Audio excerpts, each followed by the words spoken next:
and get everybody introduced to James Gagel here. He is, am I saying your name right, James? I'm sorry. Yes, yes, okay. Thank you.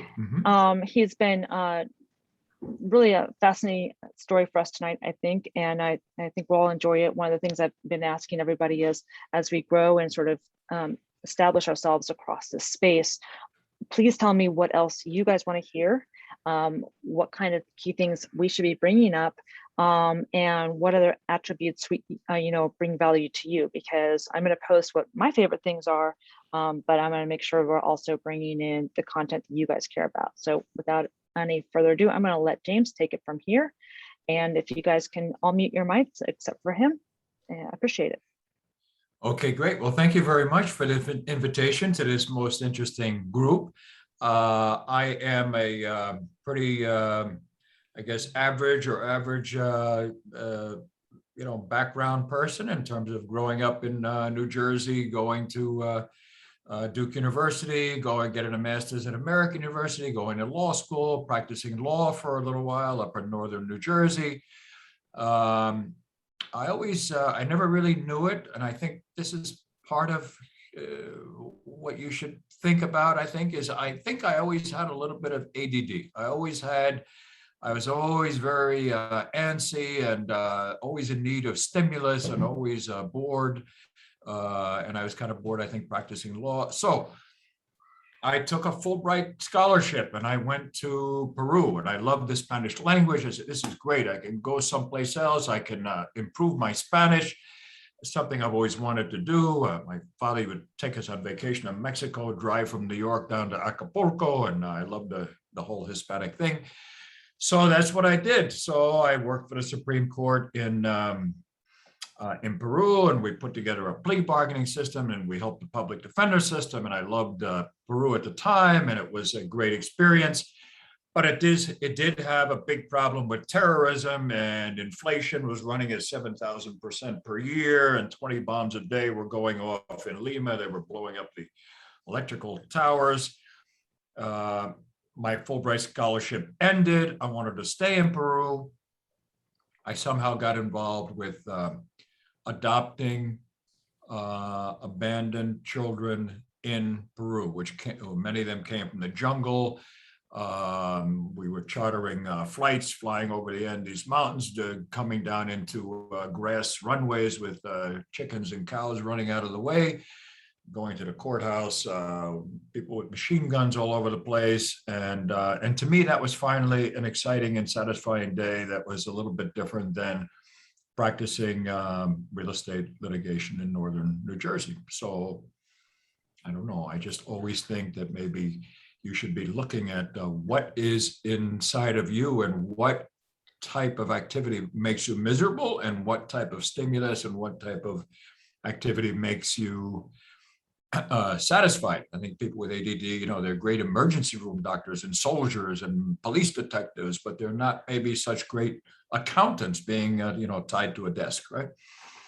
So I just always have that in the background as to some of the things that motivate people, and understanding a little bit where you belong and where somebody else might belong if you're giving advice to them in terms of where they're going to be happy in their job, So it wasn't long before adoptions became a very controversial thing, and this has a lot to do with beliefs and people's belief systems.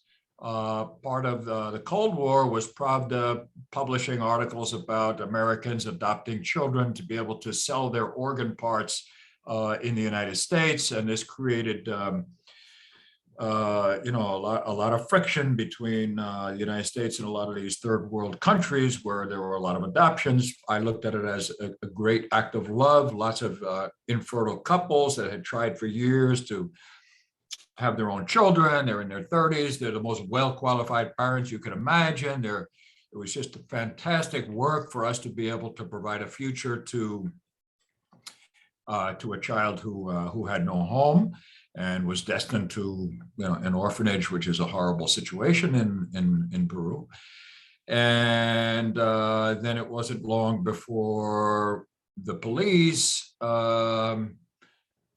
got involved in this. And one of the things you have to do when you do an adoption is provide your financial information to the court and get a police clearance from the local police. And people start to see your tax returns. And I have I think I had a financial officer who worked for Tiffany's in Manhattan. And, people like that are adopting children. And in countries like Peru, where judges are making $200 a month, this child is not getting out of here without me getting a piece of the action. Immediately becomes part of what is being spoken about, which I became very indignant about. I'm an attorney. I was a Fulbright scholar. My father was a police detective, and this is a horrible thing that these horrible police officers are doing, and I'm not going to put up with it. And they came and shut down my office and turned my office upside down. And I was indignant, and I went to an attorney who, a very well-known human rights attorney there. And so to start the domino effect, the first thing I did was file a complaint in the prosecutor's office against these horrible, corrupt police officers. How dare they do that to me and act this way? Well, don't do that in a corrupt country where if you're the honest one, you're the one who's going to get prosecuted. You're the one who is the criminal if you're not going along with the way things that are being done. So, fine. This hits the newspapers and immediately gets exaggerated. 4,000 children trafficked out of Peru by this gringo and his mafia organization. Great. I get arrested.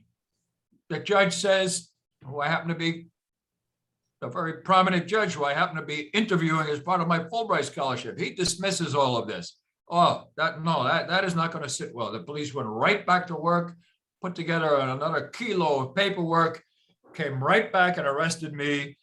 And there I was sitting in jail waiting for my first bond hearing. First thing that happened was judge went on vacation. That's great. So you wait a month while the judge is on vacation. Tough luck for you. Okay. I'm in a cell in the sub-basement of the Palace of Justice, which is backed up with sewer water up to the ankles. And there I am in a solitary cell with another American. A cell that I had seen when I was a Fulbright scholar when I took a tour of that place. There I was in that cell. I was assigned to Castro prison, which was under control of the terrorists. The guards didn't go into Castro prison. It was too dangerous for them to go in there. And I was visited by them and I was told if I had $50,000, I wouldn't be hung upon arrival. The American embassy got involved and said, if you send him to that prison, which is a death sentence, there will be no more visas for Peruvian officials. So I was taken to the bus to go to Castro for the sole purpose of being shaken down and getting them taking all the money out of my pocket, a little bit of money that I had left. They took me down off of that bus, back into the sub-basement, and I was eventually assigned to a different prison for first offenders. So there I was waiting for my bond hearing. My bond hearing was set for April 6th, 1992. April 6th, 1992, Sunday night. President comes on television Sunday night, April 5th. The Constitution is hereby abolished. The Congress is fired. The judiciary is fired. We're now under military rule. There is no courthouse. There is no judge to get any bond from. So that's that. I hear tanks rolling in the street, shotgun blasts going off all over the place, military taking control of this prison. I'm the head of the mafia, trafficking children, chopping them up and selling them for organ parts. This is not a good position for me to be in at this particular time, right?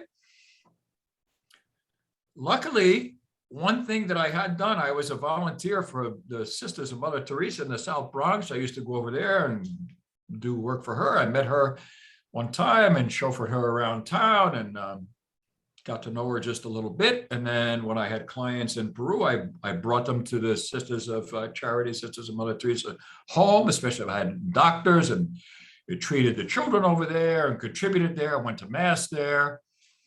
And so one day at the prison, the Sisters of Mother Teresa showed up, and they brought lunch. They brought lunch, which was leftover war rations from the war in Iraq. They fed the whole prison of 600 people. And I was eventually elected the president of my ward in the prison. First thing I did was raise money and painted all the bars white. I thought white was a nicer color to have than have all those dull black bars, you know.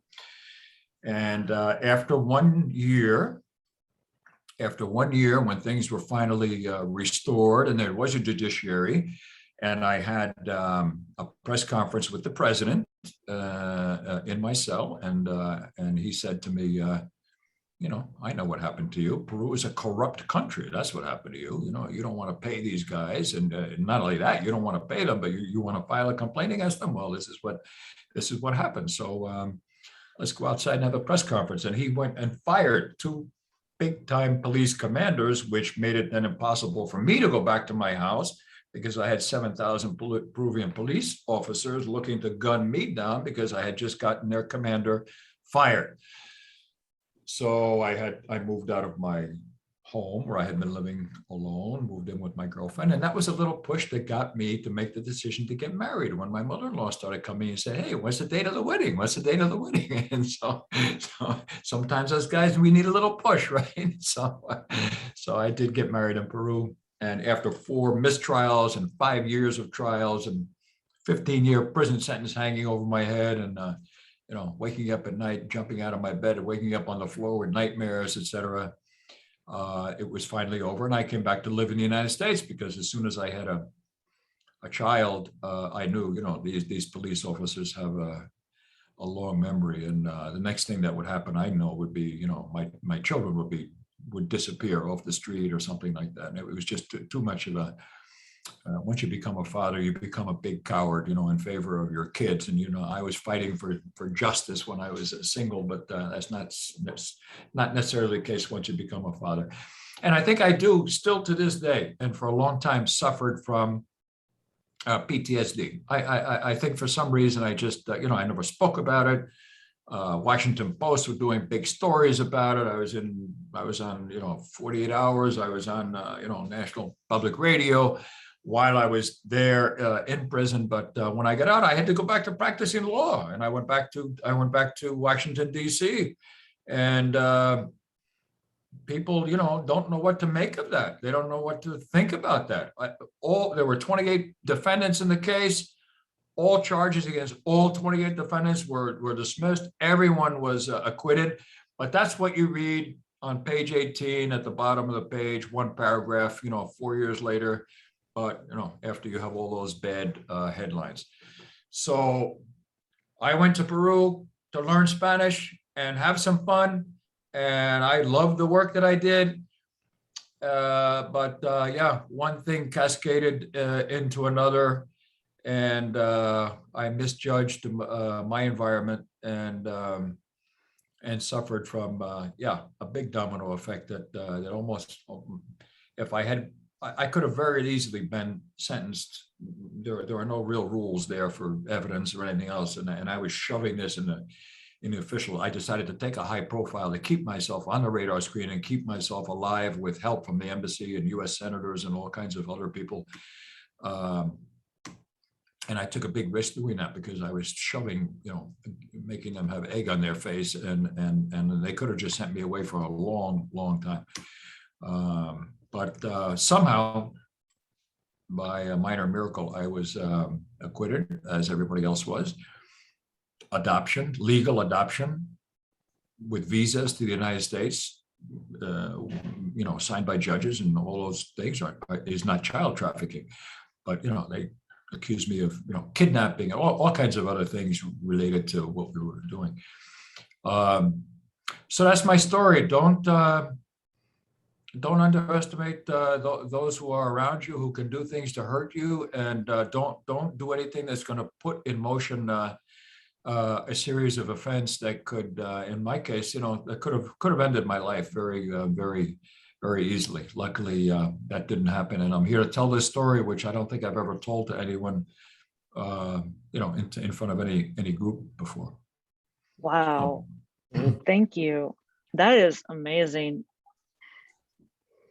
When you were sort of going through this and you said you had like a group of people that you could rely on, but you're sort of shell shocked by the whole thing, how did you go day to day just to survive as you're moving through this? yeah, I think I went day to day because I had a certain core group of people. Luckily, there was one person in the embassy who took a great interest in my case, and she was in charge of my case, and she kept me alive there. Don't count on the U.S. Embassy to help you out with those kinds of things. Really? They don't get involved in other people's justice systems. So I was lucky to have one person, because after she left the embassy, other people are they're working in their own little empire there in the embassy, and you're kind of a thorn in their side. You're kind of a pain in the neck that you're there, creating this problem for them in Peru. And I did have the church and the sisters and all of that, and I just had this calm feeling that I knew I hadn't done anything wrong, and I had myself convinced, that I hadn't done anything wrong, and so eventually I would be okay. But that may have been naive too. I'm not really sure why it all worked out so well. Wow. Does anybody else have any thoughts? I have a couple of thoughts I want to come up, but I'll let Scott start. This test completely. I haven't spotted the fuck up yet. Everything you expressed, an amazing story. And I don't know where you would have done things differently without compromising your morality. And that's hardly a fuck up. I mean, when you're in that situation, resign, leave the country. But you either pay the police or right. You go to jail. Well, I know that you get involved in corruption. You start paying the police. Maybe you get on the radar screen of the U.S. Embassy as somebody who's involved in foreign corrupt practice in that country. I mean, you either do those things or you leave. That's right? My point, is that you didn't do that, and you stayed your morality. I stuck it out, and I filed a complaint, and I wanted justice. Right. Justice costs too much money in many situations. I tell this with clients with lawsuits. You want to prove the point. Yeah, $50,000 from now, you're going to prove your point, and you're going to be $50,000 poorer, and you're not going to sleep for 3 years. Do you want to really do that? Do you really want to do that? I think the calculus here, you're a lawyer. I've had this exact conversation, and I think the calculus, you make a great point. I think there's a difference between a stateside settlement between businesses or morons or some kind of unrest, as opposed to doing what you were doing, which was an incredible work, giving children their lives. I don't know of a greater good. I could not imagine the stress and the dilemma of going through that. And Madonna with Malawi, I think, went through the same thing. Once Malawi found out that she was adopting children, then suddenly all of Malawi's got to come with. And I think I'd read that the bulk of the Russian adoptions, until Putin stopped him, wasn't based in any kind of morality, but that was another shakedown. That was another incredible way of ripping people off by literally selling children to Americans that wanted to have kids and other Westerners. So your morality was pure. I don't see the fuck up. Maybe there was some hubris or some naivete, like you said. I think I just misjudged my environment. I never should have filed that complaint against the police. I should have figured out some other way to survive there if I was really interested in doing that work. I stood out like a sore thumb as an American. My adoptions were faster and more efficient than some of my competition who are Peruvian lawyers. There was just a series of things, when you see yourself in a potentially very hostile situation, you have to really decide whether this is the best situation for you to be in or not. But I often do say that. There are 50 kids in the United States who call me and whose parents called me, and they've got great lives and they're graduated from college now. And and I've said that I would do it all over again.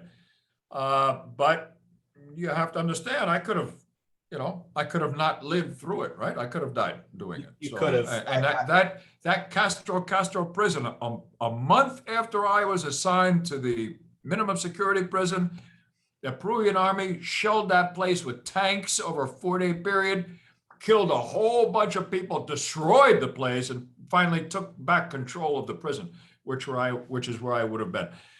So, yeah, it was definitely a domino effect. I don't know. Did I fuck it up? Now, I'll add one I don't more know. point. I'm gonna throw somebody from your field, another attorney, under the bus, Rosen, who was Trump's AG. And when you said a few minutes ago, maybe you could have done it differently, and yet maybe you could have. I remember reading Comey's notes, and he was sharing them with, I think it was with another attorney, and they were worried about Rosen. And the worry was anyone who survived in the system as long as he had must have compromised somewhere. There's no way you could be in the game this long with the stuff they were dealing with and not have compromised your values. And that was their worry. And I never forget that. And I think had you stayed to find a more creative way, it would have been maybe a gentler form of dealing with the corruption for the betterment of the children, but yet you would have had to sacrifice some morality to allow it to go. I'll shut up, but I'll stand by what you did. You're amazing. Well, thank you very much. So Dennis, you were in the Navy and you probably dealt and saw some of these things too. Do you have any thoughts on what James went through? Pretty tough. I mean, to spend that much time in prison and all that. I mean, that's tough. Yeah. Feel bad for him. That's a tough thing to have to go through. Yeah. But Tiffany, this is the first time I've seen you on, or you've probably been on before. I just didn't remember your name. Hi, everyone, and my apologies if you guys were calling me before. That's okay. I'm sorry. My apologies Okay. if you guys were calling me before. I saw the group was so small, and I thought it was like a meeting prior to the actual event starting.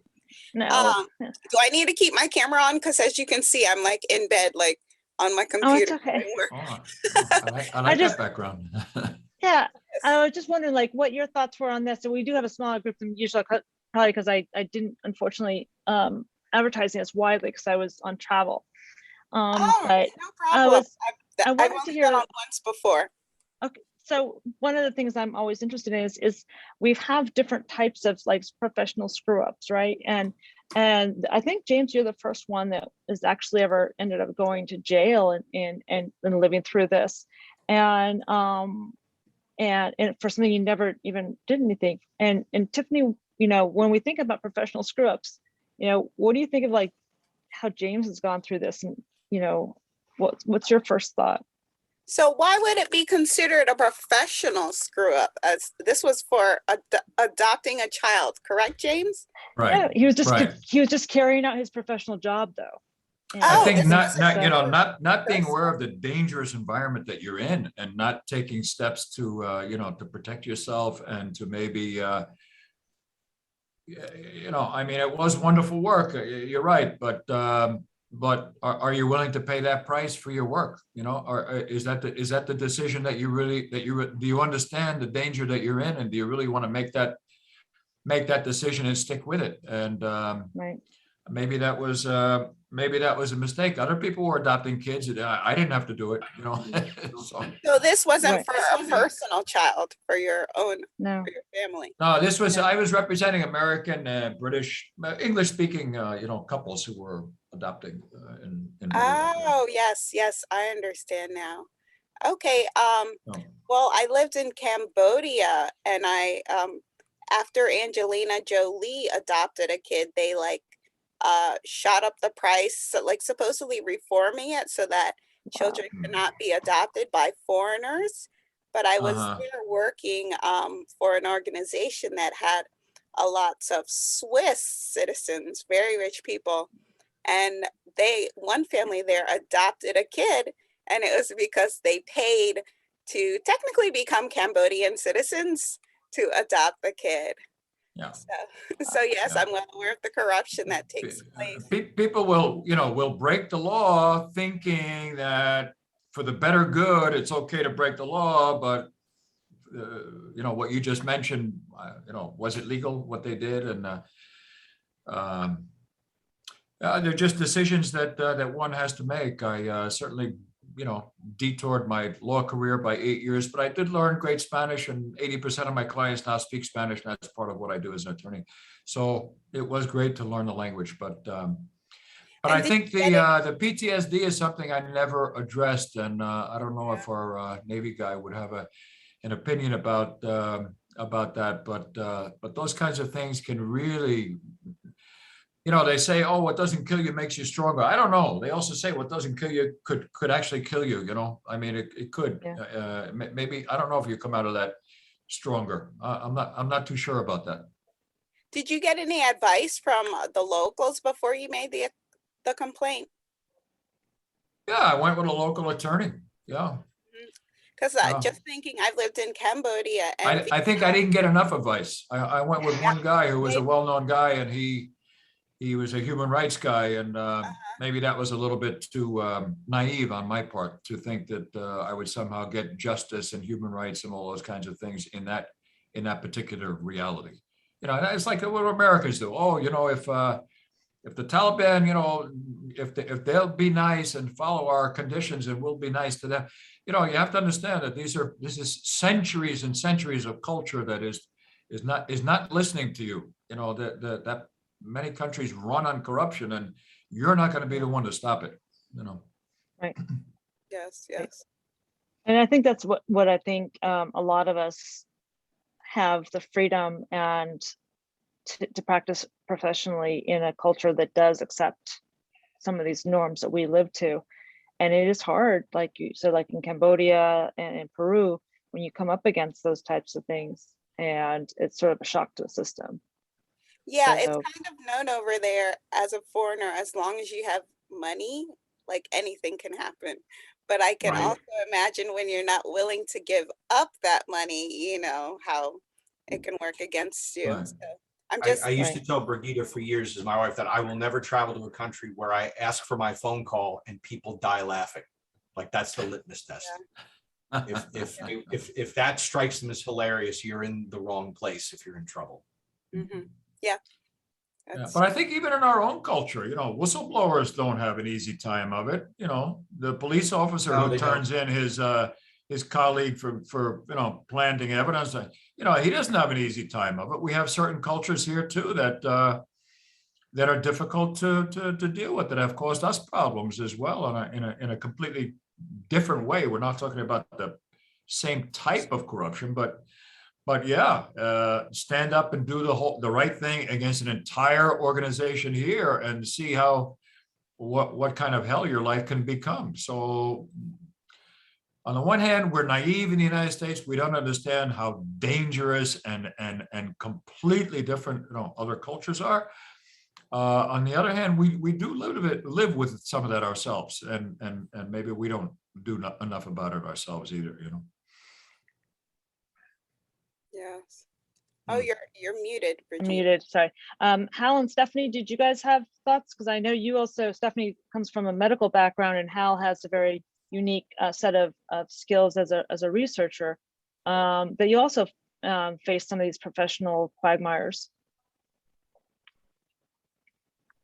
Yeah, the whistleblowing in medicine, it's basically killing your career. The backlash that they say does not exist, it exists, and it's a problem. So you're right, we don't file complaints, we silently sit and watch it, or silently sit and find another job to avoid filing the complaint and saying this is going on. Yep. Yeah. Yeah, I'm in Stephanie's class, and we just had a big thing on the vulnerable groups and populations, and it described everything that you guys are just talking about, everything, all of that, both here and around the world. And the other thing is PTSD. According to the Veterans Administration, there are 22 suicides daily from veterans who have PTSD. So it's not Wow. something you take lightly. Yeah. And I think one of the other things that we sort of, especially people like me who get very, very upset when they see things go wrong and they're like, I'm going to charge up the hill and take it. The only thing you sort of become is fodder. And sometimes the hardest part, I think, of being a person that sees it and wants to call it out is finding the ways to work within the system to make change. And recognizing that that takes just as much courage as, taking the hill by storm. So I think maybe that I think maybe that is the lesson. Try methodically sitting down and trying to figure out how to get a good result out of this difficult situation without taking the hill by storm, without firing that first shot that then can just come, all hell can just come raining down, and you don't achieve the result that you wanted to achieve. So how to survive within the system, and not necessarily go full speed ahead with a formal complaint or what. I've certainly learned that as an attorney over many years, and so what possessed me to do that? I was just indignant, and this was just not right, and I was not going to put up with it. And well, I didn't know the government. I didn't know the government would be overthrown. I didn't know that certain other things were going to happen, and my life was about to get very difficult. Yeah.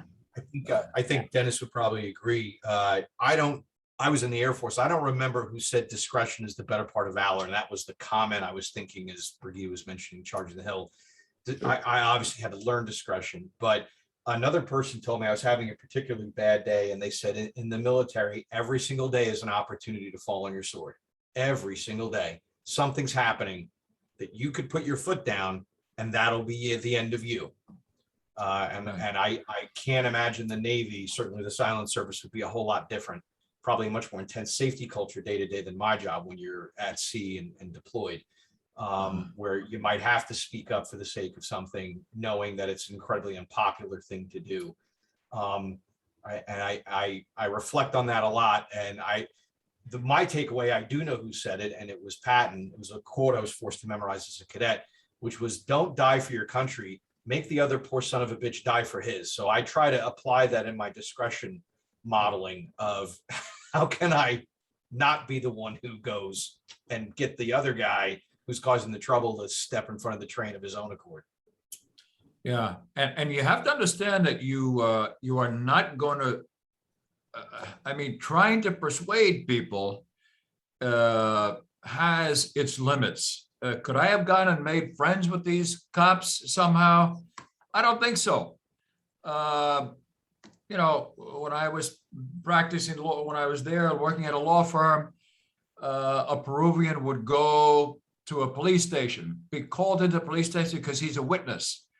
And the commander would say, okay, well, now you're in my file and I can either have you indicted or not. And he said, well, I didn't do anything wrong. I'm just here as a witness. I'm here to, tell you whatever. He said, no. He said, well, you're naive. You don't understand. You're in my file. That's how I make money. So what's legal, I can make illegal. What's illegal, I can make legal. So we're here to negotiate a deal right here and now. You're going to pay me or you're going to jail. So you decide what you want to do. That's my business. You understand? That's my business. That's what I do. So just think of how life is in other countries where that is the reality. And you also have to understand that people's opinions. I was, they have this myth in Peru that the pistaco was sucking the fat out of babies and selling it to the U.S. military to grease the airplanes, and there's this mythical creature who steals children. And this is a belief among the indigenous people. And a poor lady in, I think, Guatemala was stoned into a coma because she was hugging a little child in the street, and they thought that she was there to steal the child. I think she ended up dying back in a hospital in California. 10 to 20% of people think that the moon landing was a fake. 10 to 20% of people think that 9/11 was pulled off by the Israelis or by the American government. You have percentages of people who will not move off of these beliefs. There are segments of the population who believe these things. And you're in this situation thinking as a rational, normal human being and somehow believing that other people are going to come around to your point of view, or they're somehow going to accept your presence there. I was a foreigner doing, shipping Peruvian kids out of the country to be used for their organ parts, not 50, which was what I actually did, 4,000, according to the headlines in the newspaper. Was that a good thing for me to be doing? Was that a good decision on my part? How did that shape your going forward as a lawyer? Oh, the rest of your career. I mean, it was a great thing for my, longer term career. I represent investors who come to the United States to start new businesses. 80% speak Spanish. 10 or 15% of my clients have had an incident where family members have been kidnapped. They're getting extorted by the police. They have to get out of the country that they're in. And I speak Spanish as well as they do. And I left Peru for the same reason that they're coming here. So they're not talking to a naive gringo who doesn't know anything about them. So I have a good law practice. I have a good law practice because I can speak to my clients, on their own terms, and I understand them, they understand me. I've been corporate counsel. I've, done a lot of business law. So, and the language and the culture, I really understand maybe in a deeper way than the typical American attorney who they're talking to. And so maybe I get hired a little more often because of that. Yeah. It's always fascinating to see how some things jade us and we can no longer do the work or can't stay in that space. Other things make us a more empathetic person in understanding the space. But you also point out a really interesting thing, which, back then in the 90s, it was, the regular media that was shaping a focus, and you sort of have to have a bigwig to sort of put that on fire. Now you can see the same effects with social media if you get the wrong influencer to push that message out, right? And so things get out of control faster in some ways. And and I wonder how we're going to start working against, I don't say working against that, but dealing with that, because it can be very detrimental to us, both professionally and personally. Right. Yeah, I agree. It's a much more democratic process, which is good, but as you say, it's also can lead to some chaos. Huh? Yeah. So yes, that was one of the people that was affected by that a lot, was people from the past administration that would say things that some people didn't like, and then would be tweeted out, and then they all the Twitter followers would then dox them, and that's a worry. You got kids and you got your family at home, and all of a sudden you got a whole bunch of people making death threats against you because you're Twitter following. So different places, yeah. Dangerous. The whole censorship thing is dangerous. It was just a whole new world we're dealing with. And I agree with all of that, I grew up studying Supreme Court cases, and they said, that the antidote to hate speech is more speech, not censorship. But now we have a culture that believes in there are more friends, of censorship these days, which just wasn't how I grew up, and it wasn't what I learned in law school.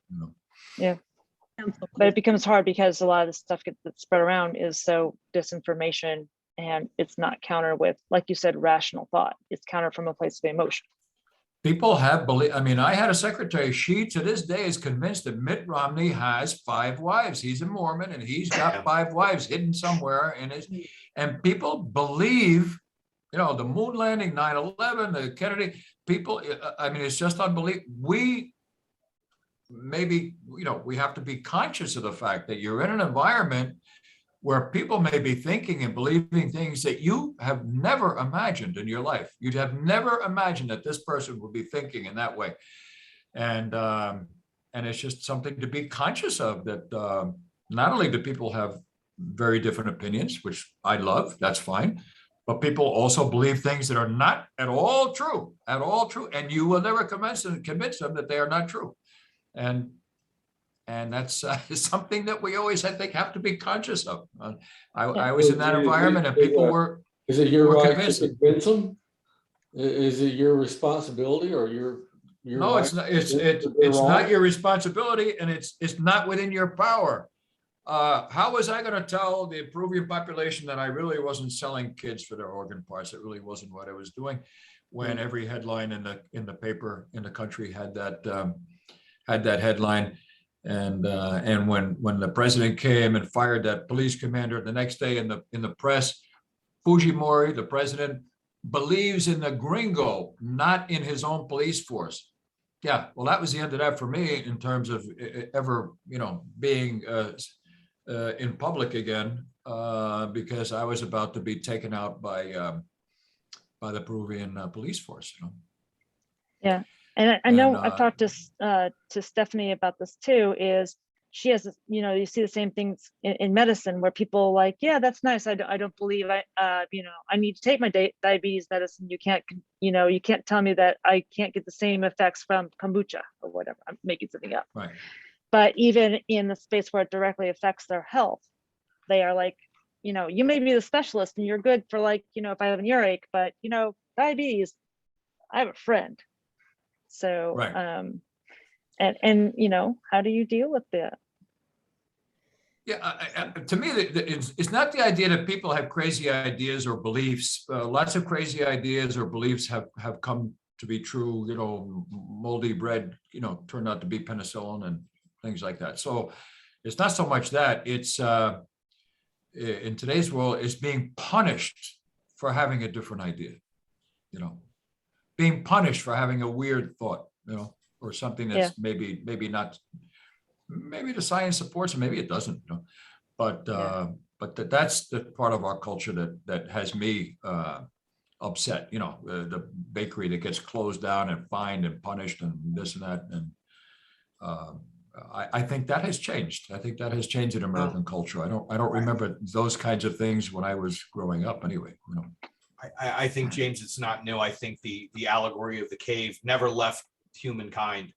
And as different groups come to power, the message of nonsense persists. It keeps coming back. It's never really gone. I think I think you're right. It comes back, and it serves people in charge. It serves people in power to feed it. It's compelling to the people who refuse to inspect it. I think we spent a lot of time in the last political cycle studying the impact of it and where it's gone. I'm hoping it runs itself out. I'm hoping the energy of it runs out. My belief is always, whether it's populism or this nonsense, that we didn't go to the moon, or that 9/11 was an inside job, wears itself out because it doesn't bear any fruit. It doesn't. Ultimately, the people who believe in it and carry it, it doesn't generate anything, and people quietly walk away and don't want to admit they were in on it. I find that a lot.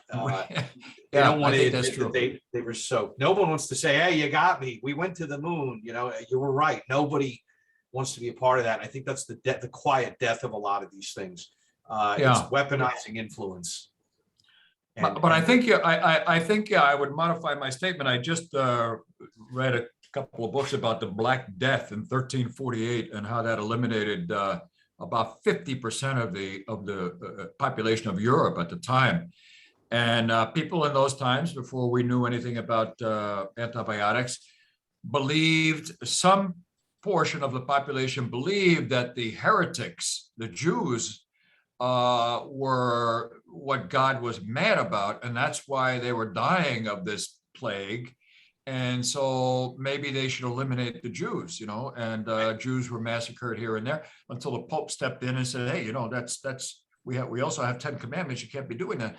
But these desperate, conspiracy theories do pop up in the middle of crises or in the middle of, big events. And I think yeah, throughout history, and what to do about it. I don't know. I love a good I- conspiracy theory. I do. I love them. They're great. Some of They're them are fun, right? hilarious. I love them. I love a good conspiracy theory. I can't Yeah, well, include it. that's the thing. For us, they might be fun and funny, and for other people, oh boy, are they offended that you don't believe in their conspiracy? I know. I can't include it because Zoom doesn't allow graphics on like Teams, and I pasted. Brigitte and I, our daughter's going to college tomorrow, and it was a 6-panel image that I sent her, and the first one is 8 little dots. It says data, and then the 8 dots are labeled, and it says information, and then the next is there's lines drawn, and it says knowledge, and then there's lights over certain ones. It says applied, and the last panel is a purple unicorn that's been drawn in the constellation, and it says conspiracy theory. And I said, welcome to life. This will be your life as you go through college and prove things and find things out. And someone will draw the unicorn and say, that's what it is. That's what they already call it now. And Right. artificial intelligence and stuff like that. These guys who are really, really bright, they call them unicorns. Yeah. I think the antidote I'll leave you guys with is, and Brigitte knows my dad, obviously it's her father-in-law. I grew up in a Jewish household, and I found it was not an uncommon experience that relatives would come over who were survivors. I thought it was just us, and they would tell us at night before bed that they'll smash in the windows and take you, and that was good night, go to bed. So I thought that was weird, but I've met other people who had this experience. But the takeaway I got from my dad that I use to this day was, he said, question everything in authority, pay attention, and know the limits. So I can look at a religious group that I don't necessarily follow and their practices, and I don't make fun of them, and I don't allow people to do because that's their thing, right up until they say, and that's when these people have to go. Once they've moved to the path where it's, and that's why these are bad people, that's when it shifts for me. That's when it's, because what happens at that point is, and it's the root of a lot of these conspiracies, is 11, 12 years of investment. And suddenly the leader says, and that's why people who wear purple hats have to go. You go, well, I'm in this far. I might as well continue. Right. And I think that right now we see this boiling of our society and our culture, and sometimes it's really difficult at work because you can sort of feel some of it straining, and it's not our I think our role to make everything better. But I think if we are building the right sets of trust where we can have, like James was saying, some of these conversations, and not so much, ridiculing each other, but saying, okay, well, you're going to believe that, I'm going to believe this. Let's find a common thing where we can at least go after that. And hopefully, at some point we'll come to our own rational ideologies. But at the same time, as an innovator, I ask my husband, because I annoy him constantly about this. I'll throw out weird ideas all the time, and he's like, we are not doing that. I was like, but it could work. It could work. It could, if we could just change the center of gravity on all of our kids, like they could try. And so it's a hard mix for us to do. And I think especially nowadays, sometimes you do feel like you have to be a little more PC than you'd like to.